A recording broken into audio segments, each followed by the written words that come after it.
Hey, good morning, everybody. So I just wanted to talk a little bit about a subject that's really confusing, and you can really get lost deep in the weeds if you're not careful. But a lot of my clients start out and they're either diabetic or they're pre-diabetic or what they call insulin resistant, and there's a lot of confusion around this, and so there's a lot to it. The problem is separating the science, if you will, from the marketing hype. And the problem is there's a lot of money to be made if you believe a certain way about when it comes to sweeteners. And so I just want to try to talk about some of the common things that I see people struggle with or have questions about, and see if we can't clear them up a little bit. So I'm just going to go through a list of kind of common issues that a lot of my clients come to me with. Again, I'm a doctor, but I'm not your doctor. So I always consult your physician, get expert advice from, whoever you trust. I'm just trying to sort through things and kind of help you pick the low hanging fruit, the things that are going to move the needle the quickest for you, and things that are going to help you the most. So again, I'm a doctor, but I'm not your doctor. So find somebody to trust and ask them some of these questions. But one of the first things I find that's a problem is natural does not always mean healthy. Okay, we need to be really careful about that. And the other issue with that is it's very dose dependent. So what I mean by that is, let's even look at something as innocuous as water, right? Water is essential, right? But when we get too much water, it can be a problem. They call it drowning. So even water, something as innocuous as that, is really dose dependent. We need to be really careful about how we look at that. And some of these processed foods are so high in processed sugars that it's insane. And our bodies just don't know what to do with that. Okay, so let's get into that just a little bit. First of all, a couple definitions. If something ends in ose, that's a sugar. So lactose, fructose, sucrose, all of those things there, it's a good code word for sugar if it ends in ose.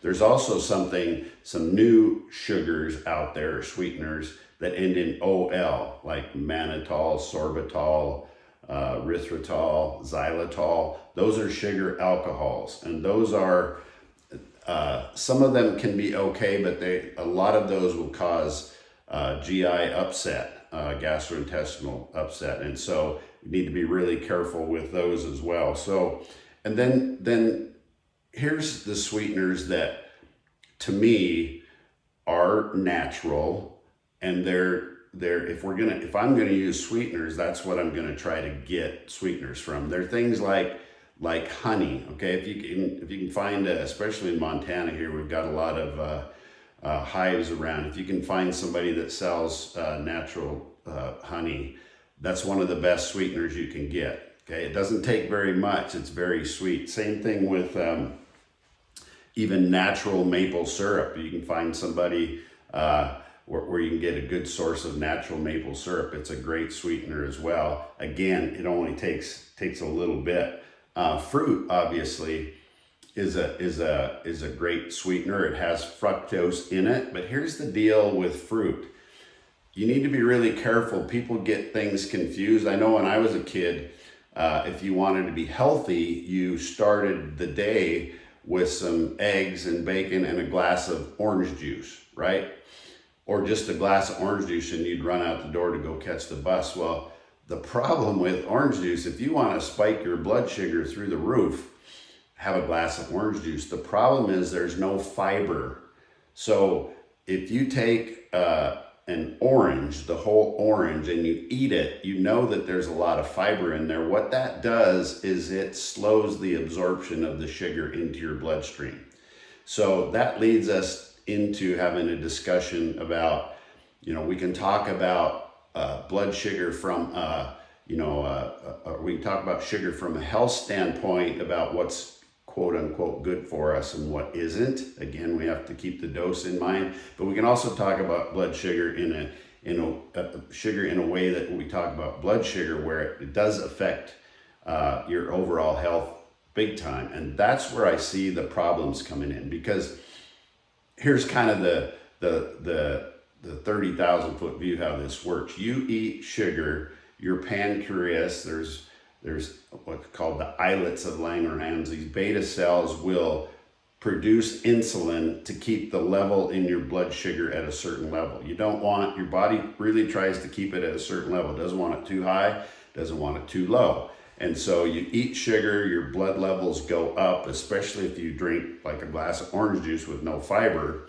Your pancreas produces insulin to bring the blood sugar back down.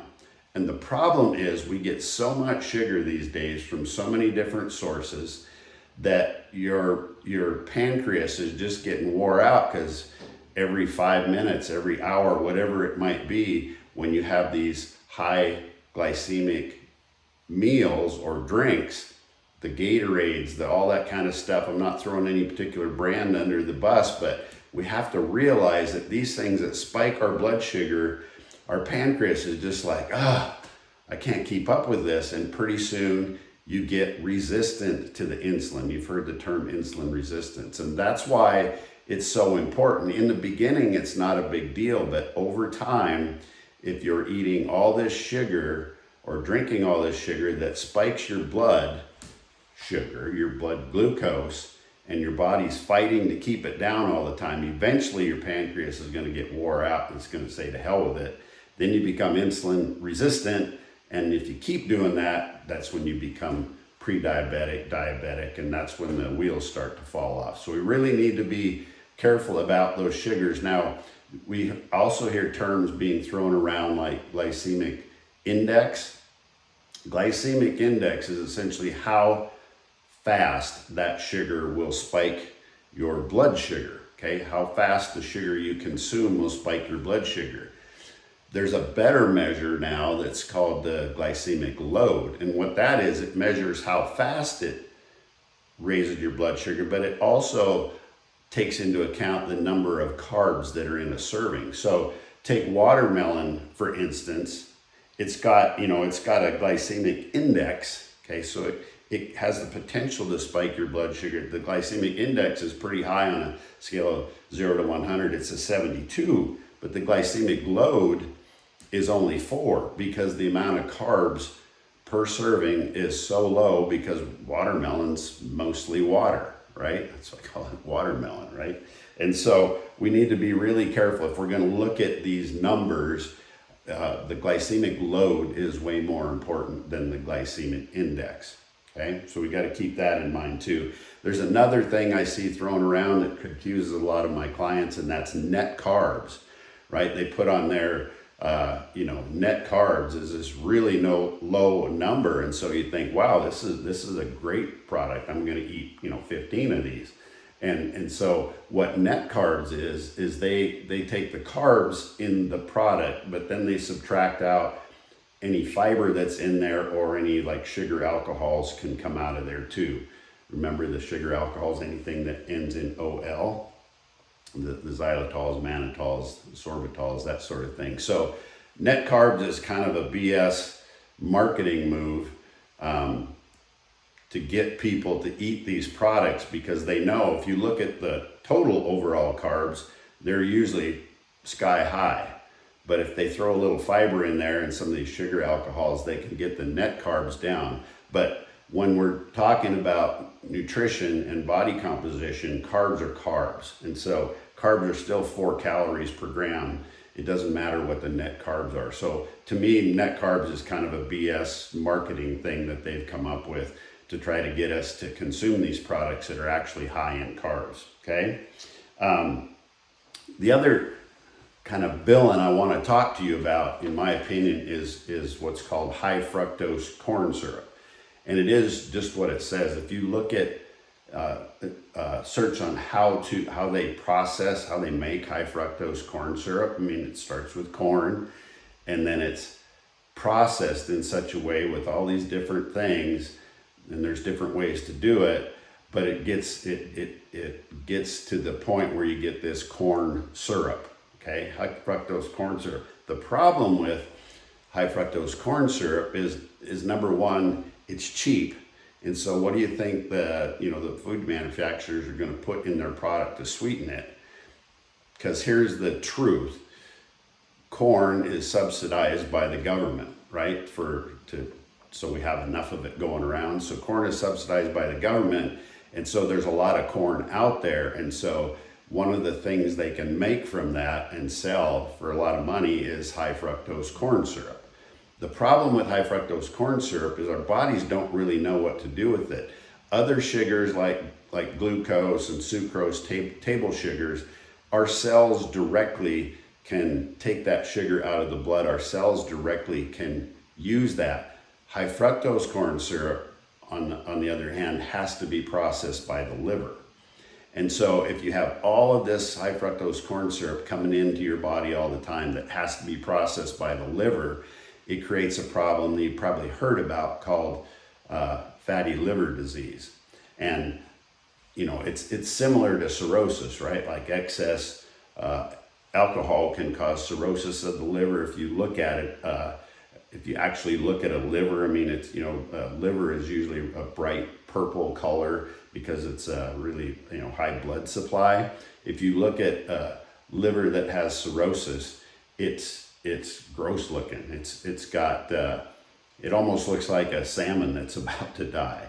And so this fatty liver disease is becoming a bigger and bigger problem because of, not just because of high fructose corn syrup, but that's one of the major problems. It's the only place that this can be processed is in the liver. The cells can't use it directly. And so it's really dangerous. And like say, the problem is it's kind of ubiquitous in so many different products because it's a cheap source of sugar for these companies to put in the product. And it's also real easy to hide in there. And it's very addicting. Sugars can be addicting. So it's just really important that you understand these things. So the bottom line is read the label, pay attention to what the label says, try to stay away from any of these processed sugars. There's also two in particular I want to talk about a little bit. So we talked about honey, and we talked about some of these other essentially natural sugars like fruit and pure maple syrup. But one of the other, there's two other products, stevia and monk fruit. You might hear of those. Now these are actually plants. They're not processed materials. They're not synthetic materials. They're actually natural materials, stevia and monk fruit. They're very, very sweet. So if you can, and you don't want to use some of the honey, the fruit, that sort of thing, the maple syrup to sweeten things, they're a good choice to sweeten things. You just got to be really careful because they're really, really sweet. But they are quote unquote natural products. They're getting to be more and more in vogue, if you will. But those are two other products that I see that aren't too bad a substitute. So bottom line is, try not to, read the ingredient legend, try not to eat all these foods that have these, and people ask me all the time, what is a processed food? Well, if it's, essentially I talk about if it's got more than one ingredient on the ingredient legend, like if you get a package of steak, it says beef. If you grab asparagus, it's asparagus, right? It's more than one ingredient on the ingredient legend. You have to be really careful. And if it starts to have ingredients on there that you don't know what they are, we've talked in the past about oils like seed oils. We have to be really careful with those omega-6s. We have to be really careful with all of these sugars and sugar substitutes that they're using for the reasons we just went over. So read the labels, inform yourself, know that net carbs is kind of a bullshit metric. It doesn't, it's more of a marketing thing. Understand the difference between glycemic index and glycemic load. Try to have as few of these sugar hits if you can to save your pancreas from burning out and becoming insulin resistant. And by all means, talk to your doctor about this, talk to dietitians about this, see how your body responds. I would even recommend, which I did myself, a CGM, which is a a device that you can, slap on the back of your arm. It actually has a little tiny needle that pokes in there, and you can actually see in real time what your blood sugar does and what, different foods will do to that. Try a glass of orange juice and see what it does to your blood sugar, and then eat an orange and see what that does to your blood sugar, and know your own numbers, know your own body.